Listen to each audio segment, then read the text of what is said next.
ஆண்டவராய் இயேசு கிறிஸ்துவின் என் நாமத்தினாலே உங்களுக்கு அன்பின் வாழ்த்துதல். என் தேவன் நல்லவரும் நன்மை செய்கிறவரும் நல்ல கர்த்தராய் இருக்கிறார். நம்முடைய ஆண்டவர் எப்பொழுதுமே நமக்கு அற்புதத்தை செய்கிற நல்ல ஆண்டவர். இந்த காலை நேரத்திலும் உங்களோடு கூட வேதத்தில் இருந்த ஒரு பகுதியை நான் பகிர்ந்து கொள்ளப் போகிறேன். ஓசியாவின் தீர்க்க தரிசன புஸ்தகம் 11வது அதிகாரம் 8வது வசனம் சொல்கிறது, எப்ராயிமே நான் உன்னை எப்படி கைவிடுவேன், இஸ்ரவேலே நான் உன்னை எப்படி ஒப்புக் கொடுப்பேன் என்று ஆண்டவர் சொல்லுகிறார். ஆண்டவர் எப்பொழுதுமே நம்மை கைவிடாத நம்முடைய கர்த்தராய் இருக்கிறார். நம்முடைய வாழ்க்கையிலே தேவன் எல்லா சூழ்நிலைகள் நடுவிலும் நம்மோடு கூட வந்து நம்முடைய வாழ்க்கையில வெற்றி சிறக்க பண்ணுகிற நல்ல ஆண்டவராய் இருக்கிறார். அன்பான பிள்ளைகளே, இந்த தீர்க்கதரிசி மூலமாக தேவன் தம்மை விட்டு தூரமாய் போகிற மக்களை பார்த்து அவர் கொடுக்கிறதான ஒரு அன்பின் வார்த்தை, ஒரு அரவணைப்பின் வார்த்தை. இந்த ஓசியா தீர்க்கதரிசியின் வாழ்க்கையை தேவன் எடுத்து பாவிக்கிறதை நாங்கள் பார்க்கக்கூடியதாக இருக்கிறது. ஓசியா தீர்க்கதரிசி ஒரு அன்பான தீர்க்கதரிசி. அவனுடைய வாழ்க்கையை ஒரு மாதிரியாக இஸ்ரவேல் மக்களுக்கு முன்னுதாரணமாக அந்த வாழ்க்கையை எடுத்து கர்த்தர் பாவிக்கிறார். இந்த ஓசியா தீர்க்கதரிசியை தேவன் வேசியின் இடத்திற்கு அனுப்பி அவளை திருமணம் முடித்துக் கொள்ளும்படியாக தேவன் வற்புறுத்தி அவருடைய வாழ்க்கையை எடுத்து தான் பாவிப்பதற்கு தேவன் அங்கே உபயோகப்படுத்துகிறார்.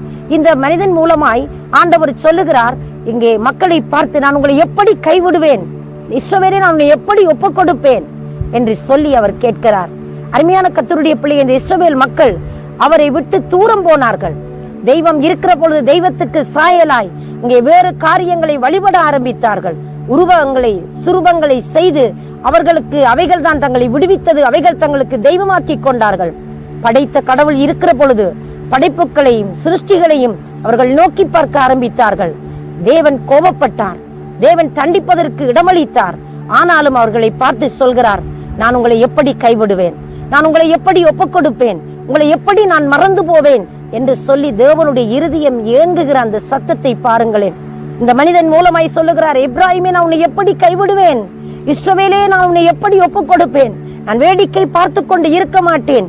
அந்நியர்கள் உங்களை தண்டிக்கிற பொழுது, நீங்கள் அவஸ்தைப்படும் பொழுது, நீங்கள் மிகவும் ஆபத்துக்குள் சிக்குகிற பொழுது என் இருதயம் எனக்குள்ளேயே குழம்புகிறது, என் நெஞ்சம் ஏங்குகிறது உங்களுக்காக. நான் உங்களை விடுவிக்கும்படி கடந்து வருவேன், நான் உங்களை எப்படி நான் கைவிடுவேன் என்று சொல்லி ஆண்டவர் தம்முடைய மனது உருக்கமான வார்த்தைகளை இந்த மக்களை நோக்கி சொல்லுகிறதை பாருங்களேன். இன்றைக்கும் ஒருவேளை தேவனுடைய நாமம் தரிக்கப்பட்ட என் பிள்ளையே, நீ தேவனை விட்டு தூரமாய் போயிருக்கலாம், தேவனை விட்டு நீ துரோகம் பண்ணி நீ தேவனை மறந்து போயிருக்கலாம். இன்றைக்கும் ஆண்டவர் கேட்கிறார், நான் உன்னை எப்படி கைவிடுவேன், நான் உன்னை எப்படி ஒப்புக் கொடுப்பேன் என்று தேவன் உன்னை பார்த்து கேட்கிறான். மனிதர்கள் மாறி போகலாம், மனங்களும் மாறி போகலாம், நம்முடைய வாழ்க்கையை வலிகளால் நிறைந்து போயிருக்கலாம், வலிகளை உண்டாக்குற ரணங்களை உண்டாக்குற பலரை சூழ்ந்து கொண்டிருக்கலாம். ஆனால் உங்களை குணமாக்கும்படி என் தேவன் இந்த நேரத்திலே உங்கள் பக்கமாய் கடந்து வந்திருக்கிறார். உங்களை பார்த்து சொல்லுகிறார், நான் எப்படி உங்களை கைவிடுவேன், உங்களை நான் எப்படி ஒப்புக் கொடுப்பேன், என்னை நோக்கி பாருங்கள் என்று சொல்லுகிறார். அவரை நோக்கி பார்த்தவர்கள் முகங்கள் பிரகாசம் அடைந்தவர்கள் வெட்கமடையவில்லை, அவரை நோக்கி பார்த்து கொண்டவர்கள் பிழைத்துக் கொண்டார்கள் என்று சொல்லப்படுகிறது. உனக்காக எனக்காக கல்வரி சிலுவையில் 2023 ஆண்டுகளுக்கு முன்பதாய் தன்னை பரிகார பலியாய் ஒப்புக் கொடுத்த கடவுள், தன்னை பலியாக தியாகம் பண்ணின தெய்வம் இந்த காலை வேளத்தில் உன்னை பார்த்து கேட்கிறார், என் மகனே என் மகளே, நான் உன்னை எப்படி கைவிடுவேன், நீ இருக்கும் சூழ்நிலையில் என்னை நோக்கி பார். உன்னுடைய தேவைகள் நடுவிலே நீ மனம் அடிவாகி நீ அங்கே சுருண்டு போய் இருக்கலாம், நீ மனம் தளர்ந்து போய் இருக்கலாம், உன்னுடைய மனதிலே பயங்கரமான போராட்டங்கள் சூழ்ந்து போய் இருக்கலாம்.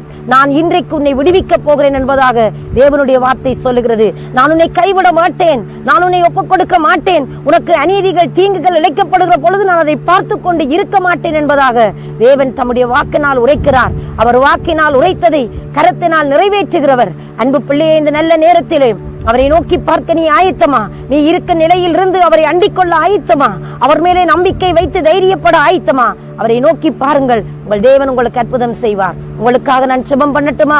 பரிசுத்தம் நிறைந்த நல்ல ஆண்டவரே, இயேசுவின் நாமத்தினால் இந்த நல்ல நேரத்தில் உம்முடைய பிள்ளைகளுக்கு ஒரு அற்புதம் நடப்பதாக, இவர்கள் இருக்கும் சூழ்நிலைகள் ஒரு மாற்றம் நிகழ்வதாக, நன்மையினால் நிரப்பும், சமாதானத்தினால் நிரப்பும். பிள்ளைகளோடு கூட இருந்து ஆசீர்வதியும். இயேசுவின் நாமத்தில் ஆசீர்வதித்து ஜெபிக்கிறேன் எங்கள் ஜீவனுள்ள நல்ல பிதாவே.